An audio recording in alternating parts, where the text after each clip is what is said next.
जो कुछ भी हम भगवत प्रसन्नता के लिए करते हैं उससे ठाकुर जी प्रसन्न हैं, इसका क्या प्रमाण है?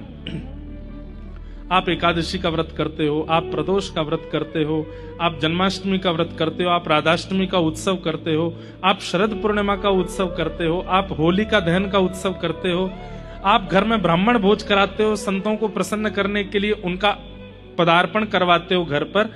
इन सब क्रियाओं से ठाकुर जी प्रसन्न हैं, इसका प्रमाण क्या है?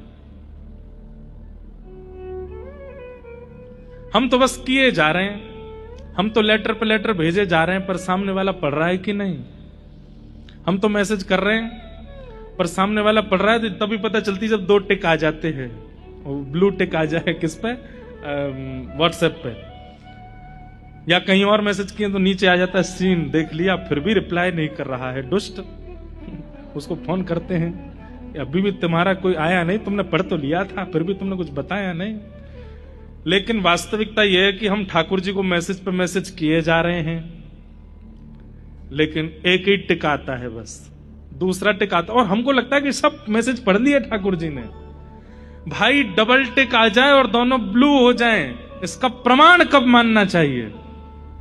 तब यहां कहते हैं नोत्पादयेद अधिरतिम श्रम एवहि केवलम धर्मस्वनिष्ठितः पुंसाम विश्वक्सेन कथासूयः। बोले आपके द्वारा प्रदत्त किए गए समस्त भावांजलियों को ठाकुर जी ने स्वीकार किया, इसका प्रमाण मिलेगा किसी सत्संग में जाकर के बैठना। अगर सत्संग में बैठे बैठे समय का पता ना लगे और खूब आनंद आने लग जाए तो समझ जाना अभी तक जितने भी प्रस्तुत हमने ठाकुर जी को किए सब स्वीकार हो गए। और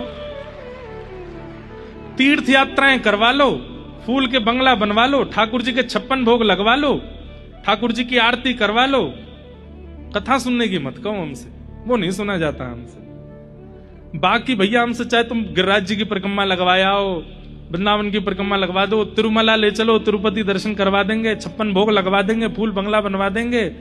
मतलब ठाकुर जी की वैसी सेवा हमसे चाहे जितनी करा लो, पर कथा, मुझे तो कथा में बैठती नींद आती है, मैं नहीं बैठ सकता कथा में। तो इसका मतलब क्या है? आप जितना भी कुछ करते हो वो केवल श्रम है, ठाकुर जी उससे प्रसन्न नहीं है। और ये बात हम नहीं कह रहे हैं, स्वयं सूत जी कह रहे हैं, नोत्पादयेद अधिरतिम श्रम एवहि केवलम। केवल कथा नहीं, कहीं भी कोई महापुरुष सद्विचार प्रकट कर रहे हैं, सद्भावना सुना रहे हैं, एक सद्मार्ग दिखाने का प्रयास कर रहे हैं, और आप वहां बैठे बैठे आलस दिखा रहे हो, वहां बैठे बैठे आंख मीट रहे हो, देख रहे हो कब चले अब यहां से।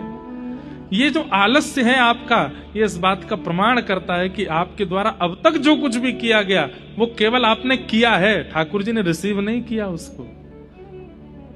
ठाकुर जी स्वीकार कर रहे हैं, उनकी स्वीकार्यता का सबसे बड़ा प्रमाण क्या है? कथा में रुचि होना, सत्संग में रुचि होना, भगवत वाणियों में, वैष्णव वाणियों में रुचि होना, इस बात का प्रमाण है।